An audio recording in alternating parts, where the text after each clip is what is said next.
how am I going to look at that experience? And am I going to look at that experience as something that held me back? Or is it, I'm going to look at that experience as something that created who I am? And just that reframing changes your whole attitude towards it. Something that I looked at as something that was painful, I now look at as something that was formative. This week's episode of Listen In, we're calling You're Stronger Than You Think You Are. And my guest today and I had been talking about possibly doing a variety of different subjects because, as you'll see, he's a man of many talents. And so we could have gone in a lot of different directions.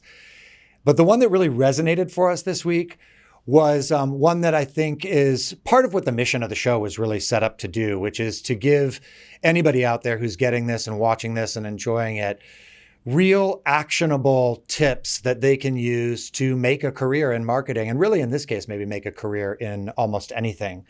And so one of them that came up for us today was this notion that we're all stronger and more resourceful than we think we are, and it just takes having a set of tools to kind of pull that out of us. So without further ado, my guest today is Rob Matthews. And Rob, until very recently, was the head of global integrated marketing for Xbox. And just recently, he has struck out on his own. So welcome, Rob. Thank you very much for joining us. Thanks, Matt. It's a pleasure. I'm excited about this. We've been talking about this for a while now, and so it's great to finally get together. It's really fun to do these shows with people who I know really well and are old friends with, partly because there's so much rich material there, but also because, I think we've found our way through today to something that, frankly, I want to thank you in advance is a really personal journey in some parts of it. And I'm so grateful for you for sharing it because I think it's going to mean a lot to lots of different types of people who are watching the show.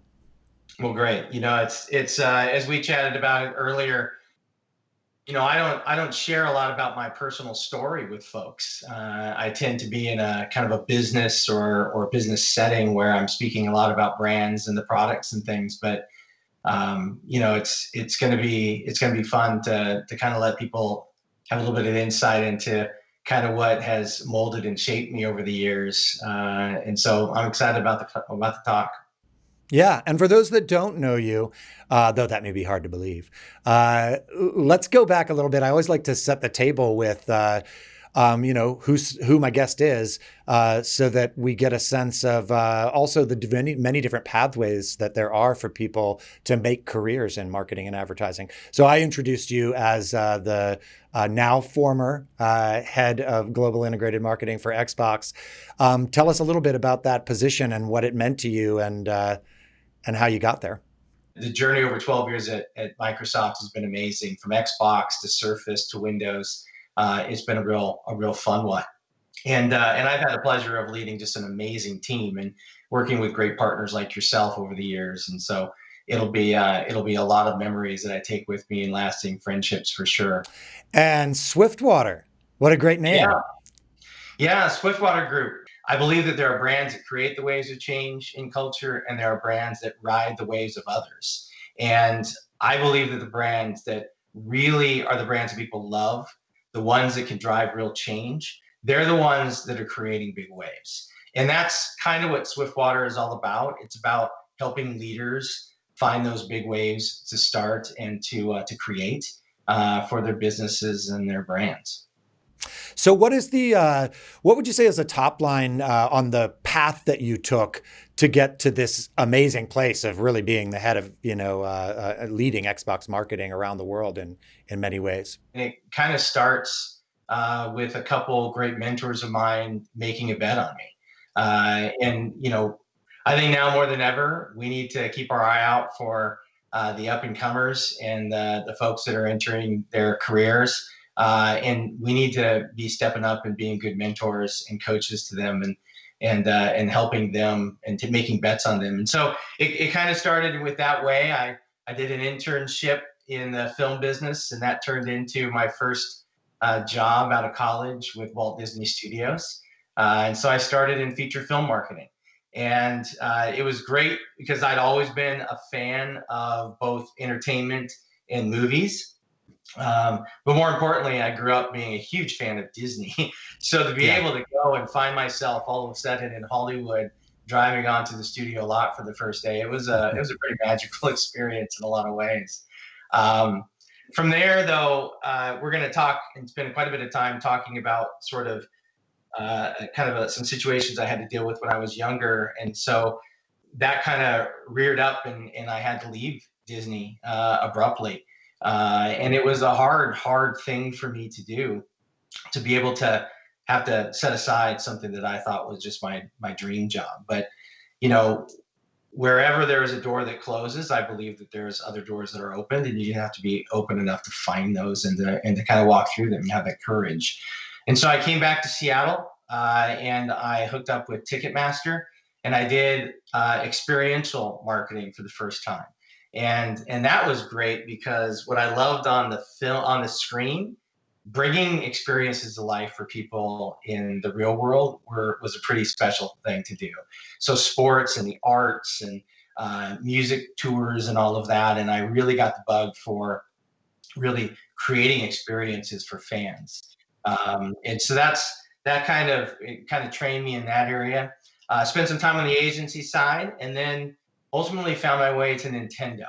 And I was recruited to Nintendo, where I spent 8.5 years running the consumer marketing for the Americas. And boy, that was an incredible journey. Kind of joining during the middle of Nintendo 64, and then launching the DS and launching the Wii and Pokemon and the growth there and all the myriad of franchises. I think I launched nearly 300 products and brands while I was Wow. there. So it was a machine, but it was amazing, and it was a great kind of journey with understanding fandom and how to create and earn fans and how to ignite those fans. And then left Nintendo and joined Microsoft, where I've been for the last 12 years, almost 12 years now, and been involved with Xbox since the very beginning, and also spent some time working on Surface and Windows as well, including the launch of Surface Pro 3 and Surface Book and some of those ones. So it's been fun to build brands throughout my career. But one of the unifying things that unites all of those is really they're all passion brands. They're all brands where your relationship with those brands goes much farther than just using a product or service. They're brands that people love. They're brands that have a chance to affect popular culture and to create popular culture. And that's really that energy around fans is something that continues to drive me today. So that's a little bit of the journey, but every step of the way, it's people that have bet on me and has really made those things possible. You've done so many amazing things, some of which we just touched on.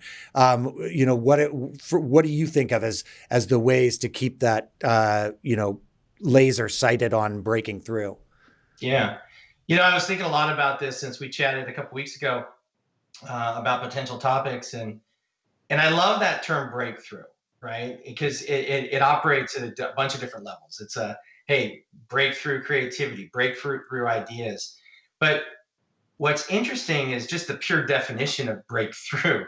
Breakthrough, by definition, means that there is an obstacle in your way. There is something that is hard. There is something you have to overcome. And to get breakthrough thinking, you need to be comfortable kind of coming up against challenges in your career. And what's interesting about challenges is it's generally thought of as something that people want to avoid.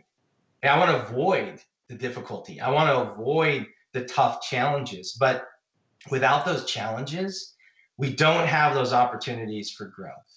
We will never push ourselves beyond that. So what I love about the idea of breakthrough is just the way you've got to sort of rise up to meet that challenge, and not kind of shy away and shrink away from it. I think that it's often a common, feeling for us, both in life and in work, is that we're not even really quite prepared to meet the challenges that arise before us. The imposter syndrome. Has that been a factor in kind of your? Have you ever, encountered that in your career path and in your growth? Oh, all the time, all the time. In fact, it's funny.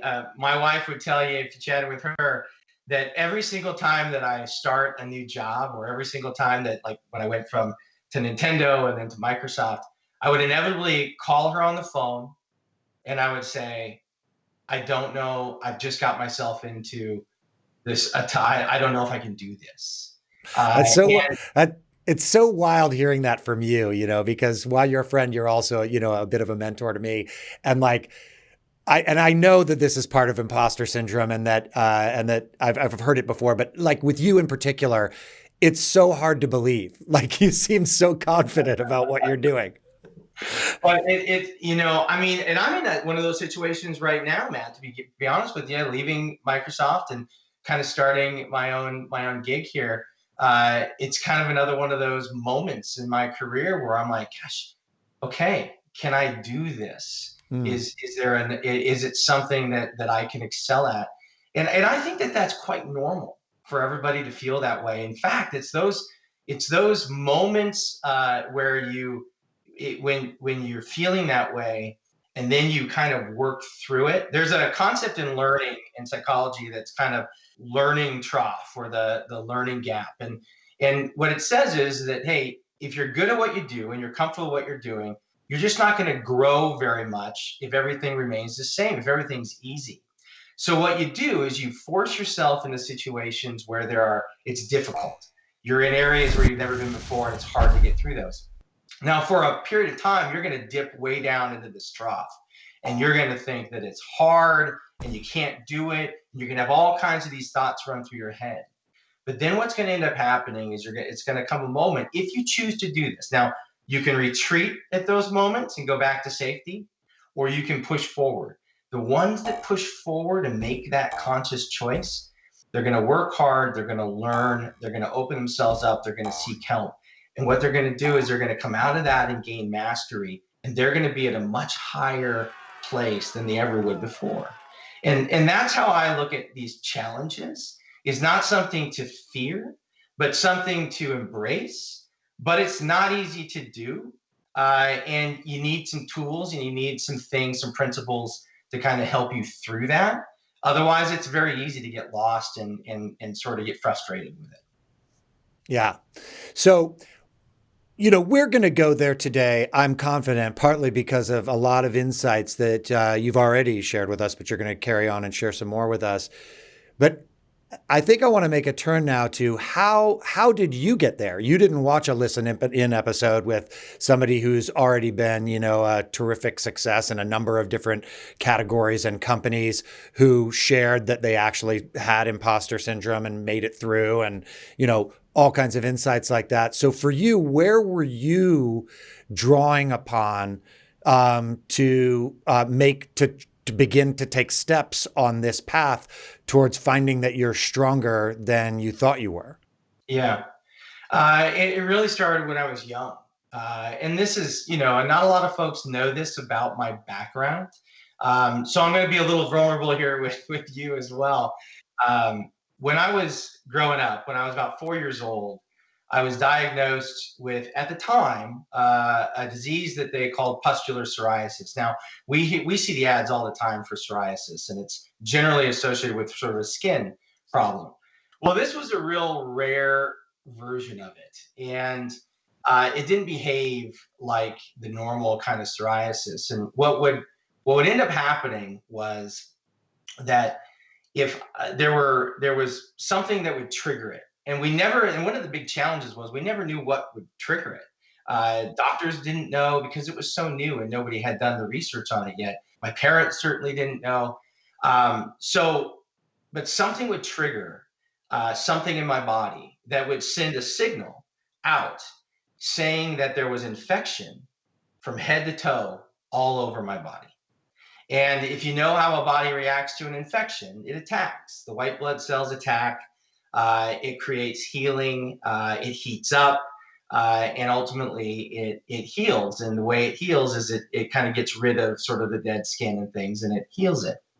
Well, imagine being a kid and having that happen from head to toe.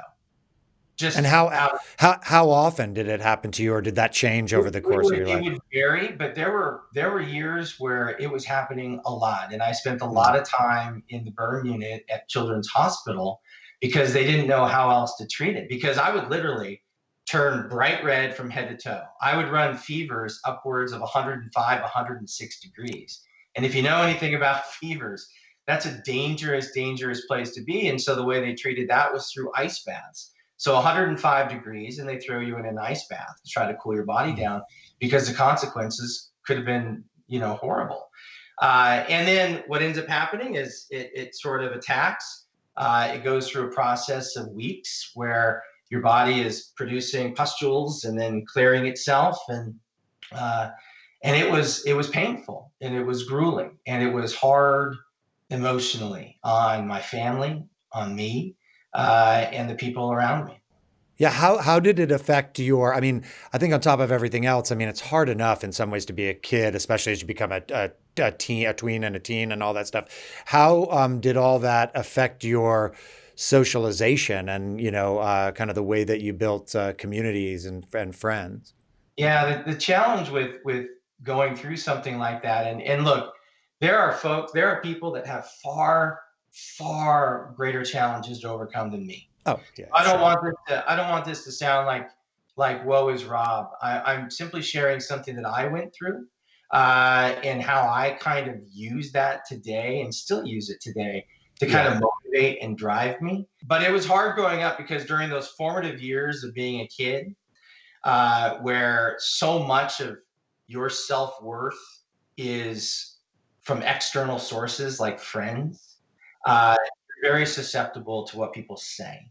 But one of the big things was stress had a lot to do with some of these flare ups. And so, um, what would happen is if there was something big coming up that I was looking forward to, or things that a lot of times this would happen, and it would kind of derail those things. And so it was hard to even kind of look forward to a lot of big things. So as a result, I just didn't put myself out there very much. And I was a bit of a shyer kid, and had some small groups of friends, but it was a bit more of a challenging thing. Why do I say all that? I was going to say all of that seems like kind of it would set up the opposite of the the Absolutely. picture that you Absolutely. And why do I say all that is because at the end of the day, I had to make a choice. And I was either going to let that be the thing that defines me, or I was going to use it to create energy and to motivate me. And I am really thankful for my parents and my family who helped me channel all of that into something that has become really the fuel for everything I've done in my adult life, and the way that I look at challenges and things, and why I don't necessarily shy away from challenges. Uh, I really am more about breaking through those challenges today. So, do you remember being a young person and like, did this come to you gradually, and have you refined it over the years? The lessons that you drew from it, or did you just have kind of an epiphany one day, like, here's what I need to do? No, no, I did not sit down one day when I was a kid and write out 4 lessons learned that I used. No, it's funny. It's been a process of kind of trial and error and sort of figuring it all out. And it kind of, you have to have a starting place somewhere. And so the one thing, the kind of first lesson, for me, that I've now put a label on, but back then it just sort of, I did it. It's really about finding your center of gravity and taking control. And so much of the time, people kind of get into a position where there's a challenge in front of them, and it's difficult for them to kind of separate the challenge that they're facing from how that makes them feel. And it's really, really important because those are two different things. The what the challenge is something you can work on. How it makes you feel can very much get in the way of that. And you got to really, what I found for me, and I don't profess to tell anybody how they should handle it, but what worked for me was to find something that I could control, something that I could get my feet under myself again. So you said there were four of these principles, right? Is that a good summary of the first one, or? Yeah, that's a good summary of the first one. The Yeah. second one, so that's that first one again is finding your center of gravity and finding something where you can take back some control. The second one is really about getting on the balcony and reframing how you look at the challenges. I'm not sure if you're familiar with the adaptive leadership, which is a great sort of track and philosophy on leadership and development. I But actually don't know anything about it. Tell me about it. Yeah. yeah, it's a whole topic of leadership called adaptive leadership, where it teaches the principles on how you can essentially do just this: work through challenges, work through issues, and adapt your leadership to the situation you find yourself in. So it's not about what they find is that the best leaders are not the leaders that have all the answers or have a playbook in mind. The best leaders are the ones that can adapt and adapt quickly with agility. And so this concept of adaptation is really important in leadership right now. And I think today we're faced with a lot of things where we've got to be able to adapt. But the concept of getting on the balcony, which is part of adaptive leadership, is if we often find ourselves kind of on the dance floor and we're in the midst of it and we're right in the midst of everything. And when you're right in the midst of a big crowd, you only can see what's right in front of you or right around you. You don't have full visibility as to everything in the room. But if you were just to walk up the stairs to the balcony and look down on the dance floor, nothing has changed about the room except for your perspective of it. And I think sometimes we get so caught in understanding and thinking that we understand the totality of the situation that we're in, that we oftentimes don't take the time to get up on the balcony and to reframe what we're thinking. So suddenly, a place that has no exits, you'll go, oh, well, there's an exit over there, and there's a path right there. And that's a real important concept when it comes to life or business. And I'll give you an example of this. When I was at Nintendo, we had a lot of our product development was out of Japan, and Japan would sometimes make games and experiences that were really engineered and geared towards the Japanese market. And the Japanese market was in a very different place than the rest of the world. It had an aging population. They didn't have as much youth. They had folks. A big topic of conversation in Japan at the time was mental acuity and being able to keep your mind sharp. And they developed this amazing experience called Brain Age in partnership with a neuroscientist, and it was very successful in Japan. Well, we wanted to distribute it all around the world. Now, let me paint the picture for you.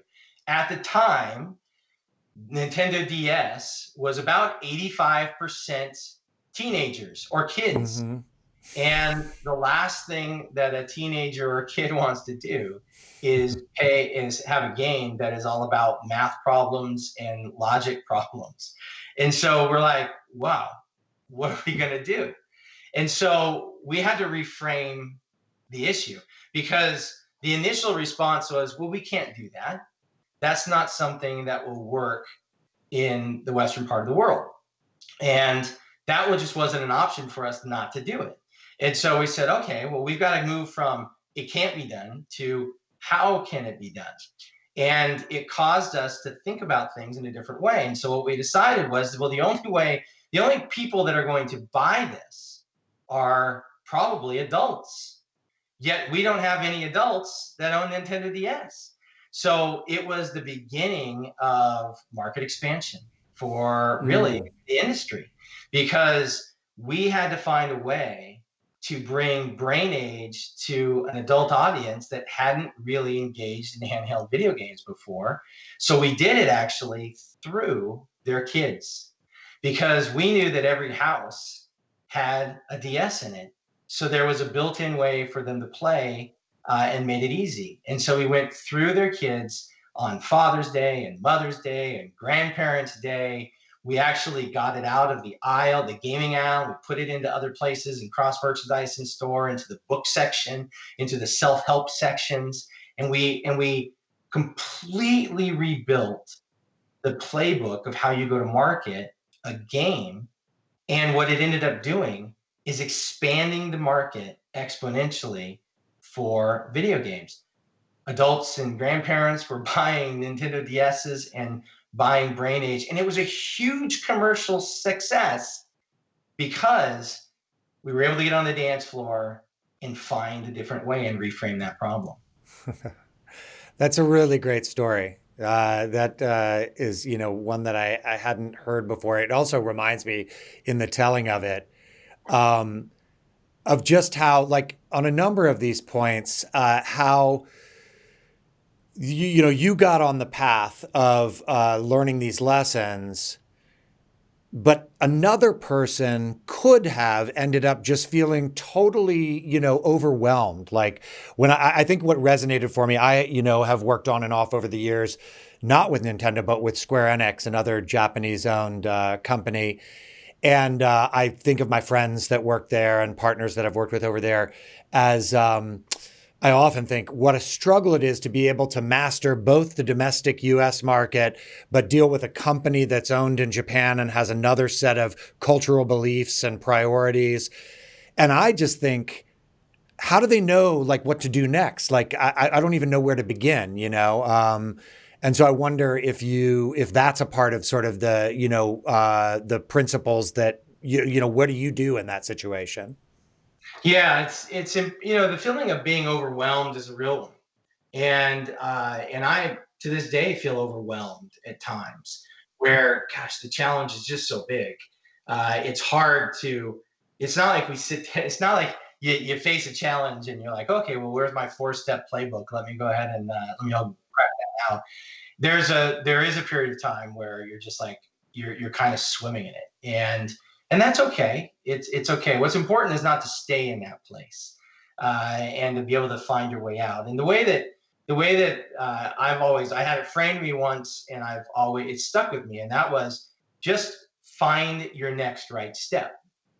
And I'm like, take your next right step. What does that mean? Well, it means that it's not you don't need to solve at any given time all of the steps. You don't need to tackle the entire thing. You don't need to get from point A to point Z all at once. All you need to find is that next one step. And at any given time, there's one thing that you need to do next. Now, one of the tricks is that I tell this to my teams all the time. I'm like, find your next right step. But if you believe that if you have it in your head that your next right step is always forward, it's not necessarily always the right step. We are conditioned to believe that the right step is the most natural step in front of us. But the reality is that the next right step in any situation or any challenge to overcome may be horizontal. It may be Mm. diagonal. It may be temporarily taking a step in the other direction to Jumping find up and down. jumping up and down. Absolutely. It may be something else that you're not seeing because you're not open to that direction, but you just got to find that next right step. And, another story from sort of my background is, again, kind of where I was able to find that next right step for me when I was growing up. And after the debacle that was running for office when I had no business doing that in eighth grade, we moved back to the Seattle area, and I entered high school and things, and I ended up getting involved by happenstance with an organization called DECA, and I'm not sure if you know I've heard of DECA, but I it's a haven't. club for high school students and college students that is marketing. It's a marketing club for people who are taking marketing classes in high school. Well, I had never dreamed about marketing. I didn't have this desire to go do marketing and ever. And I ended up finding this class because I had to sign up for an elective and it was available. And so I did it. But you know what? That ended up being the next right step for me. And arguably, probably the single most important step that connected the dots between me and my career path. That actually is what led me to my internships. That internships will led me to my first job, second job, etc. And so you never know where that next right step may be. You have to remain open to finding it and taking that when you see it. There's a great example of how this applies to business. I was recently a judge in the One Show CMO Pencil Awards, Mm-hmm. and just a great sort of batch of campaigns that were in that competition this year. But there were a couple of them that really stood out to me. And why they stood out to me is because it was one of those take your next right step and you'll never know sort of where that will lead you. One of them was IKEA. And IKEA did a campaign called Visibles. And I'm not sure if you're familiar with this, but what they did is they had designers and engineers take all the furniture or a lot of the pieces of furniture in IKEA stores that existed already, and they created attachments or accessories to those, which made them accessible to people with different abilities. And they increased the accessibilities of their furniture to people who couldn't otherwise, it didn't otherwise work for them. Because what they realized is if you have a disability and you're out there trying to find furniture, that furniture is usually very, very expensive and very custom. Well, that's not exactly easy for everybody to get their hands on. So what they decided to do was, well, can we just take our furniture, which is already inexpensive, and make it more accessible? But here's the beauty of it. That one idea by an engineer and a designer in IKEA ended up becoming this just wave of creativity, because what they did is they made all of their designs of their furniture available to people online so that anybody could come up with a design for an accessory to meet a need. And then they would give those designs as plans so that everybody could 3D print their own. So that everybody could 3D print their own. And so somebody's idea, that one step that they took internally, ended up becoming this amazing global program for IKEA that allowed so many more people to have access to their furniture and to live a comfortable life. I think another fascinating thing about the implication of that story is, find your next right step. It may not ultimately be the next right step to what you envisioned as the end goal at that time, but you're going to look back later from where you end up, having taken right next step after right next step after right next step. You're going to look back from some place where you've accomplished something fabulous and go, it was all back to that one step. Yeah, that's cool. All right, so by my count, that's 3, I think, right? Is that 3? So I'm waiting with bated breath for 4. What is the fourth? Yeah, the fourth one is a great one as well, and that's find open water. And what I mean by that is, we oftentimes find ourselves kind of living in the wake of others, and this happens in business all the time. I see it all the time, where a brand or a company will kind of chase taillights, or kind of live in the wake of another brand. And as I said at the very beginning, there are brands that create the waves of change and those that ride the waves of change in others. Well, this is all about that concept, because if you're riding the waves of others, you're kind of in their wake, which means you're kind of always second and you're kind of following. You got to find open water. You got to go find a way to get into open water and to create your own waves and to create your own wake. And that's really, really important. A good example of that in business was with the launch of the Wii at Nintendo. And that was a great one. In fact, there was a book that was popular at the time, still an incredible business book about kind of blue ocean theory, and this idea that, hey, there's the red ocean where everybody competes and everybody knows that ocean, but then there's this blue ocean, this blue water. Now it's you got to kind of strike out on your own, and you kind of go out where people aren't always there, and there's some risk associated with that. But if you can find blue water, you can really make something, and you can create some waves of your own. And that was really the sort of theory that drove the launch of the Wii for Nintendo. Because when I remember back when we first kind of were talking about the Wii and with our parent company in Japan, and they were telling us about it and things, and we saw the demo of what ended up becoming Wii Sports, and it was these sort of disembodied, weebles playing tennis and bowling, and I was like, okay, so I have weebles playing tennis up against Halo. How is that going to work? Because again, it was this concept that, hey, this is about core gamers, and they're the ones that buy new video game systems, and they're the early adopters. And what are we going to do? How are we going to do that? And it became very clear to us that we had to look for open water. We were going to have to do something radically different. Now, the good news is that we had already kind of started down that path with Brain Age and Nintendogs and some market expansion there, but this was gonna cause us to put that in pretty high gear.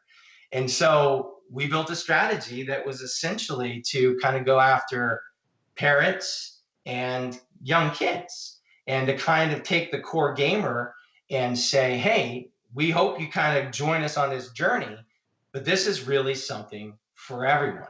This is about gaming for everyone. And that really became a big part of that campaign. And, I remember we had a partner in Norwegian Cruise Lines at the time. And it was kind of a typical partnership for gaming where the Nintendo systems were in their kids clubs. Well, we were about to launch the Wii, and we said, hey, we've got this thing, and we would love for you to take one or two of them and see if you could do anything with them with more of the adults on the ship. And so they said, okay, well, we have these lounges that we don't use during the day. Well, maybe we'll set one up in one of our lounges, and we'll see if anybody wants to come play it. Well, they sent back photos to us, and they're like, you're never going to know what's happening here. This is incredible. And the photos was the lounge, this big lounge, and they had this gigantic screen, and they were playing Wii Sports bowling. And the place was packed, standing room only, in the middle of the day on a cruise ship where there's tons of other things to do. The place was packed. Everybody in that room had gray hair. Everybody in that room had gray hair. And this light bulb went off in us, and we're like, wow, this is incredible. And again, finding that blue water. And so what we realized is there was a market that existed to have fun, to experience joy, but to be able to do it without having to learn button combinations and all that kind of stuff, by just moving something as naturally as your hand. And all of a sudden, we had bowling leagues popped up in senior centers around the country. We had people going and posting things online. There were people getting bowling shirts made and doing bowling leagues. They couldn't lift a bowling ball anymore, but they could play Wii Sports bowling. And it was magic.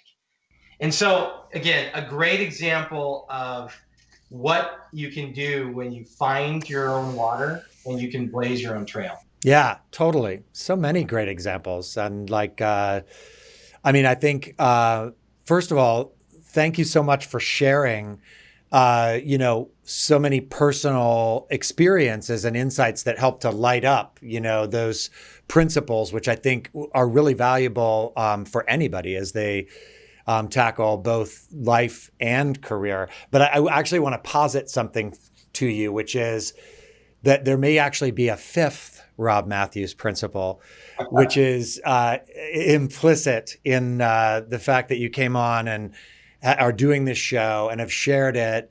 And I know for a fact from having worked with you and having you, even in the course of needing me as a partner to excel on my own, have helped, either by proposing creative solutions or, turning us in a different direction. Like, you have a natural instinct for sharing and helping others. And I think that's a fifth thing. I mean, I'm not sure if you would think of it the same way, but I wonder if you could tell us a little bit about, confirm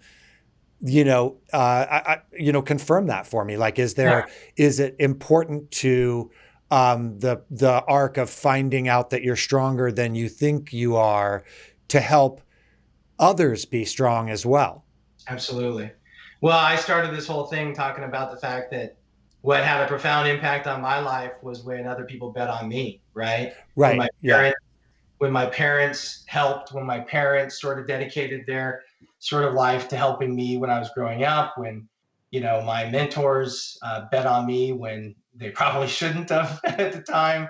My whole career is because of other people investing in me. And I think that, we're very privileged to have what we have, to live where we live, to have experiences that we can experience. And there are so many people that don't. There are so many people who are going through far worse things than we can ever imagine. And we need to have empathy for them. And we need to realize that we're stronger together. I think it takes businesses stepping up. And I love the fact that, businesses are leaning in, and Microsofts and Amazons of the world, they're leaning in to drive real change and doing what they can. But it's going to take everybody leaning in as well.